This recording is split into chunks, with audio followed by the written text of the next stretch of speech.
Welcome YouTube, Bobby G here. This is fish room build update number 4. I've installed the central air pump, and today I'm going to go through it with you, show you what I did, and give you a brief description of how I went about it.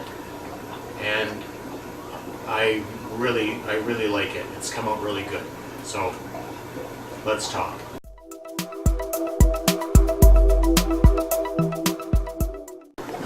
So we started up here. This is a Jemco LP45. That means it's a linear piston pump. You can't hear it over the bubbling. It's really quiet. The actual sponge filters are making more noise than it. I wanted to make sure it was above the above the supply line, and the supply line is above the tanks, so it can't get any siphoning back through it. So it came with this hose right here and an adapter to 3/4 inch PVC. This came along, one piece over to the corner, put an elbow in, ran the line across here, put a coupling in, wasn't quite long enough to make it to the corner, another corner elbow, and I came along here and just put a cap on the end. So it was a really simple installation.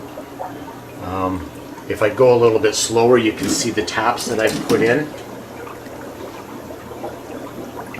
Super easy to put these outlets in, and you can see they've got a little ball valve on them for adjustment. You can adjust the air on them. Just basically drill a hole. I ordered these through Jemco.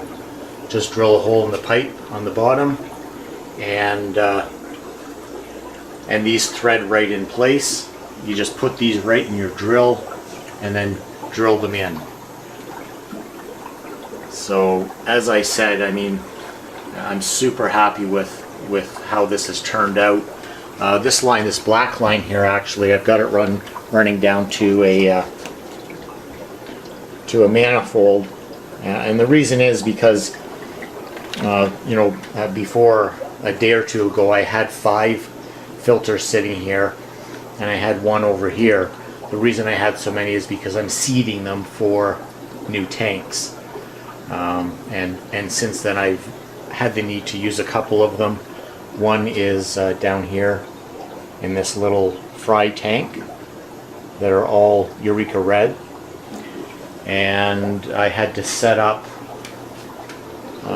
another tank over here who has my red shoulder in it. So let me just take you through I suppose how simple this is, and the tools that I used to make it.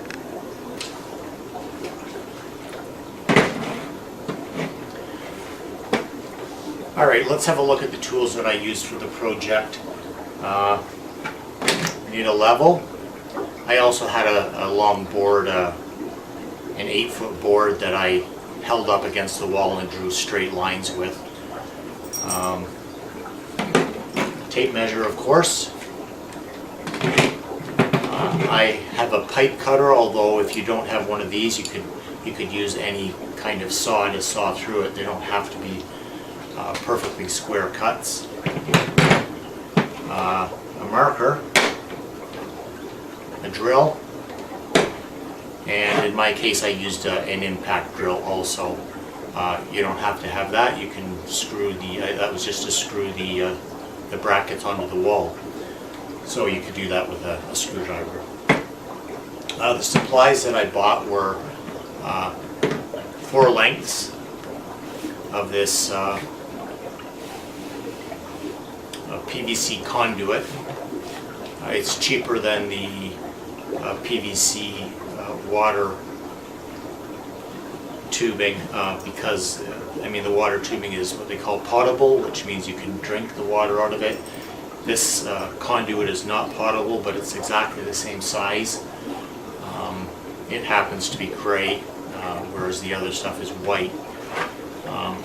I have extra fittings here. I'm just going to, I mean, I always buy extras because I didn't know exactly how I was going to route this and what I would need, and I don't like running out in the middle of a project. So, you know, you'll need some 90-degree elbows, 45-degree elbows, some couplings, just straight couplings, an end cap, and these were just a couple adapters to go from 3/4 inch PVC to a threaded, to a male thread, or a 3/4 inch PVC to a female thread.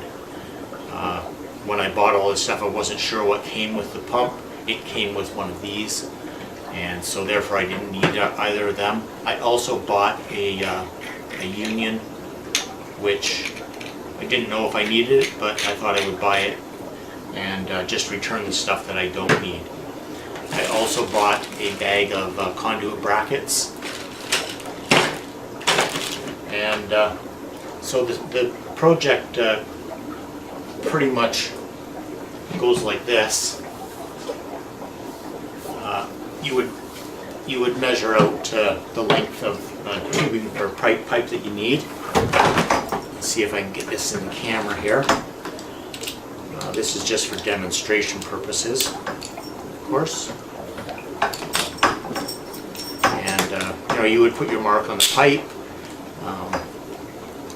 and then simply cut it off with whatever tools you have for cutting.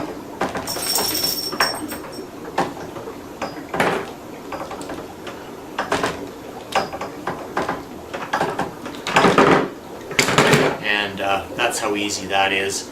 And then obviously you would, you know, make your connections. I didn't glue any of the joints. They're very snug. If I push that on all the way, it'll be really hard for me to pull it off. And then basically all you're left to do is drill some holes in the bottom. So let me demonstrate how easy that is.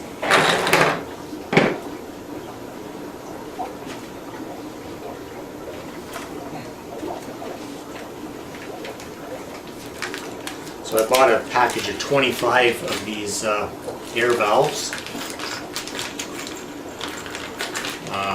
And I also ordered the appropriate drill bit, which I think was I think they said it was a number 14, but that's irrelevant right now. So let's throw this drill bit in the drill. And we'll just do one hole for you to show you what it's like. Super easy to drill through. Take the drill out.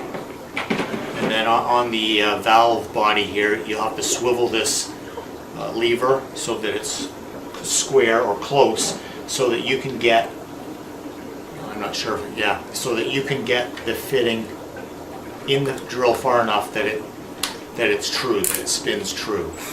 Okay, like that. In my case, I had to make sure that that lever was pulled back here, otherwise it would mark the drywall.